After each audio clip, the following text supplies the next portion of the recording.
अस्सलाम वालेकुम। सी लैंग्वेज की सीरीज़ के लेक्चर नंबर 20 के साथ मैं हूं मकबूल हुसैन। आज का लेक्चर जो हम डिस्कस करने जा रहे हैं वो है इफ़ एल्स स्टेटमेंट, और इसके साथ हम एक प्रोग्राम बनाएंगे। Write a program that input a number and check whatever an integer is odd or not, यानी एक प्रोग्राम लिखें और वो चेक करें कि वो नंबर जो है वो ऑड है या इवन है। तो लास्ट लेक्चर्स में जो हमने डिस्कस किया था इफ़ का जिक्र किया था, यानी इफ़ क्या होती है, और उसके बाद हमने क्या चीज़ें उसका प्रोग्राम भी बनाकर आपको दिखाए थे। और अगर क्या चीज़ें किसी ने मेरा वो लेक्चर नहीं सुना तो क्या चीज़ें यानी पहले वो लेक्चर सुन ले, उसके बाद क्या चीज़ें आपको इफ़ एल्स आसानी के साथ समझ आ सकता है। तो हम चलते हैं, सबसे पहले इफ़ एल्स की डेफिनेशन देखते हैं। What is if else statement? If condition return true then the statement inside the body of if are execute, यानी अगर तो कंडीशन सही हो जाती है, अगर तो कंडीशन सही हो जाती है तो इफ़ की जो बॉडी है वो अंदर, इफ़ की बॉडी के हम अंदर आ जाएंगे और जो उसकी स्टेटमेंट होगी and statement inside body of else are skipped, तो यानी क्या चीज़ें अगर तो कंडीशन सही होती है तो क्या चीज़ें यानी इफ़ की जो स्टेटमेंट है वो डिस्प्ले हो जाएगी। और अगर ऐसा नहीं होता, यानी अगर कंडीशन सही नहीं होती तो यानी जो एल्स वाली है यानी कि जो स्टेटमेंट है वो स्किप हो जाती थी। लेकिन इफ़ कंडीशन, यानी अगर इफ़ कंडीशन रिटर्न फॉल्स, अगर कंडीशन रॉन्ग हो जाएगी then this statement inside the body of the if are skipped, यानी क्या चीज़ें हम इफ़ की बॉडी के अंदर नहीं जाएंगे और क्या चीज़ें इफ़ की बॉडी से बाहर ही क्या चीज़ें हम एल्स की तरफ जाएंगे और वहाँ पर क्या चीज़ें जो स्टेटमेंट रहेगी वो डिस्प्ले करवाएंगे।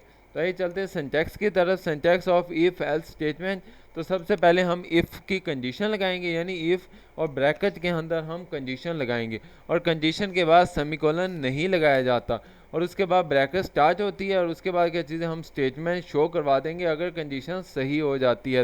यानी अगर तो कंडीशन सही है तो फिर तो क्या है स्टेटमेंट डिस्प्ले हो जाएगी। बट अगर कंडीशन सही नहीं है तो फिर क्या चीज़ें हम स्टेटमेंट के अंदर नहीं आएंगे, हम डायरेक्ट क्या चीज़ें एल्स की तरफ आएंगे और एल्स के अंदर जो ब्रैकेट होगी यानी एल्स के अंदर जो स्टेटमेंट होगी उसे क्या चीज़ है वो स्क्रीन पर शो करवा देंगे। यानी दोनों में से एक स्टेटमेंट डिस्प्ले होगी, यहाँ तो इफ़ कंडीशन वाली स्टेटमेंट डिस्प्ले होगी, यहाँ क्या चीज़ें हमारे पास दूसरे एल्स वाली जो होगी वो स्टेटमेंट डिस्प्ले होगी। यानी दोनों में से एक स्टेटमेंट का डिस्प्ले होना लाजमी है। लेकिन इफ़ स्टेटमेंट में ऐसा होता था कि सिर्फ एक ही स्टेटमेंट थी, या तो वो डिस्प्ले होती थी या वो क्या चीज़ें डिस्प्ले नहीं होती थी। तो ये चलते हैं, इसका हम एक फ़्लो चार्ट देखते हैं, यानी फ़्लो डायग्राम के ज़रिए हम समझने की कोशिश करते हैं। तो आपके सामने यानी अगर इफ़ कंडीशन यानी ऊपर से वैल्यू आती है, अगर कंडीशन सही होती है तो फिर क्या चीज़ है यानी इफ़ वाली स्टेटमेंट डिस्प्ले होगी और उसके बाद क्या चीज़ है यानी कोड जो है आफ्टर इफ़ स्टेटमेंट और कोड जो है वो प्रोग्राम ख़त्म हो जाएगा। लेकिन अगर कंडीशन गलत हो जाती है तो क्या चीज़ है यानी फॉल्स वाली स्टेटमेंट डिस्प्ले होगी और उसके बाद क्या चीज़ है प्रोग्राम ख़त्म हो जाएगा। इसमें सिर्फ एक ही स्टेटमेंट डिस्प्ले होगी, यानी अगर तो कंडीशन ट्रू है तब हम डिस्प्ले करवाएंगे और अगर कंडीशन सही नहीं है तो फिर हम क्या चीज़ है ये कोड दूसरे वाली जो है वो स्टेटमेंट डिस्प्ले होगी। Example of if else statement, तो आइए चलते हैं, सबसे पहले इसका हम यानी हेडर फाइल्स जो हमारे पास है hash include studio dot H और hash include conio dot H. तो मेन तो स्टेटमेंट डिस्प्ले करवाते हैं हमारे पास। अब हम क्या चीज़ें यानी एक वेरिएबल डिक्लेयर करवाते हैं इंट एज का और उसमें क्या चीज़ें यूज़र से वैल्यू मांगते हैं print F enter your age. तो स्कैन एफ में यानी modulus D double quotation close comma और एंड एज, यानी एज में क्या चीज़ें वो वैल्यूज़ आ जाएगी।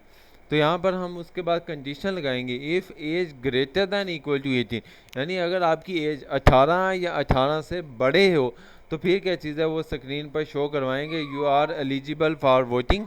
तो लेकिन अगर आप 18 से बड़े नहीं हो या 18 से बड़े नहीं हो तो फिर क्या चीज़ है यानी आप शो करवाओगे else print F you are not eligible for voting, यानी दोनों में से एक स्टेटमेंट डिस्प्ले होगी। अगर कंडीशन ट्रू होती है तो यानी पहले वाली स्टेटमेंट डिस्प्ले होगी, लेकिन अगर कंडीशन फॉल्स होती है तो क्या चीज़ें सेकंड वाली जो है वो स्टेटमेंट डिस्प्ले होगी। आइए चलते हैं इसको प्रोग्राम में देखते हैं हमारे पास। तो ये हमारे पास सेम वही प्रोग्राम बना हुआ है जो आपको पहले दिखाया गया था स्लाइड में। तो हम इसको सबसे पहले क्या चीज़ें कंपाइल करते हैं, इसमें एरर नहीं है। तो क्या चीज़ें यानी हम देखते हैं तो रन करते हैं, तो रन में वो आपसे क्या चीज़ें यानी वैल्यूज़ मांग रहा है, एंटर योर एज। हम यहाँ पर क्या चीज़ें एज दे देते हैं, यहाँ पर एज देते हैं हम 20। जब एज 20 देते हैं तो इसका मतलब क्या चीज़ें यहाँ पर देखते हुए क्या चीज़ें जब एज में 20 आ जाएगा तो इसका मतलब कंडीशन तो सही होती है। कंडीशन सही है तो यानी ये स्टेज में नीचे वाली स्टेज में शो होगी you are eligible for voting. तो जैसे ही मैं एंटर का बटन डिस्प्ले करवाता हूँ तो वो देखें आपके सामने शो हो गया you are eligible for voting. और इसी तरीके से अगर हम क्या चीज़ें दूसरी स्टेज में डिस्प्ले करवाते हैं, यानी मिसाल के तौर पर मैं वैल्यूज़ देता हूँ 15।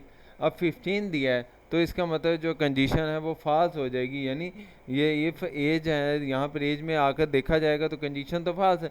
तो फिर हम इफ़ से किधर सीधा एल्स पर आ जाएंगे, और एल्स पर आकर जो नीचे वाली स्टेटमेंट है यानी you are not eligible for voting तो वो शो होगी। तो जैसे ही मैं एंटर का बटन दबाऊंगा तो आपके सामने वो स्क्रीन पर आ गया you are not eligible for voting. तो इस तरीके से क्या चीज़ें हम इफ़ एल्स के ज़रिए की चीज़ें इस प्रोग्राम को बना सकते हैं। उसके बाद write a program that input a number and check whatever integer is odd or even. तो हमारे पास सेम उसी तरीके से यानी अब हमने देखना है कि यानी प्रोग्राम जो है हमारे पास वो इवन है या ओड है। तो हम यहाँ पर एक वेरिएबल डिक्लेयर करवाते हैं इंट नंबर का, print F enter N integer. और अगर यूज़र से वैल्यू मांगते हैं, अगर वो उस स्कैन एप में वो वैल्यूज़ आ जाएगी। अब यहाँ पर हम क्या चीज़ें यानी स्टेटमेंट को डिस्प्ले करवाते हैं, यानी कंडीशन लगाते हैं if number modulus 2 equal to 0, यानी अगर नंबर को 2 से डिवाइड करें और बराबर हो जाए 0 के, यानी मिसाल के तौर पर हम वैल्यू देते हैं 10। तो 10 को जब 2 से तकसीम करेंगे तो बाकी तो 0 बचेगा। इसका मतलब कंडीशन सही है तो हम शो क्या करवाएंगे, print F the modulus D is even integer. ठीक हो गया। लेकिन अगर कंडीशन जरूर नहीं होती, मिसाल के तौर पर अगर हम वैल्यूज़ दे देते हैं 5, तो 5 को अगर 2 से तकसीम करें तो बाकी तो 0 नहीं बचता, बाकी तो 1 बचता है। इसका मतलब कंडीशन जो है वो ट्रू नहीं हो रही। तो अगर ट्रू नहीं हो रही तो फिर हम कहाँ पर आएंगे, एल्स पर आएंगे। तो एल्स पर आकर हम क्या चीज़ शो करवाएंगे, यानी जो सेकंड स्टेटमेंट डिस्प्ले करवाएंगे, print F the modulus D is an odd integer. यानी अगर कंडीशन सही है तो इवन इंटीजर, और अगर कंडीशन फाल्स है तो क्या चीज़ है, ऑड इंटीजर। और उसके बाद क्या चीज़ है, गेट स्विच लगा के क्या चीज़ हम प्रोग्राम को टर्मिनेट कर देंगे। उम्मीद है आज का लेक्चर आपको समझ आया होगा। अगर किसी भी टॉपिक की समझ नहीं आती तो हम मुझसे इस आईडी पर डिस्कस कर सकते हैं। मेरे चैनल को सब्सक्राइब करें, और मेरे चैनल पर क्या चीज़ें आप कमेंट्स करके भी क्या चीज़ें आप कोई भी टॉपिक आप मुझसे पूछ सकते हैं। अपना ख्याल रखिएगा। अल्लाह हाफिज़, फी मान।